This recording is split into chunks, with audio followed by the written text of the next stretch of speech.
Problema ng ilang residente ang serye ng nakawan sa barangay Poblasyon, Mangaldan, Pangasinan. Narito ang report.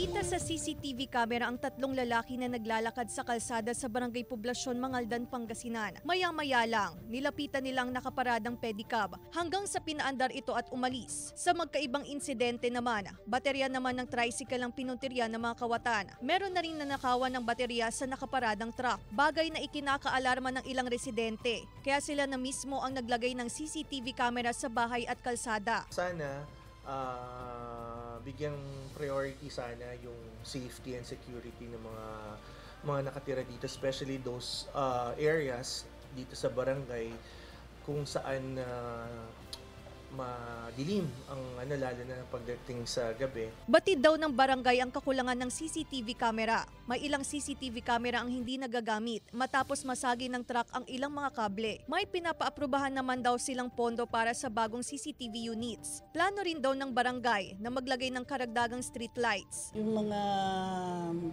tarot natin, umiikot sila na alam mo naman yung mga magnanakaw, magaling silang magtumaybing kaya hindi natin mahuli-huli. Paalala ng pulisya sa mga alis ng bahay ngayong Semana Santa. Siguraduhin nakasarado ang pinto at bintana ng bahay o tiyaking walang dadaanan ang sinumang magtatangkang pumasok at magnakaw. Makabubuti rin ang maglagay ng security alarm at CCTV camera. Iwasan din mag-post ng updated pictures ng inyong bakasyon at ibilin ang bahay sa mga mapagkakatiwalaang tao.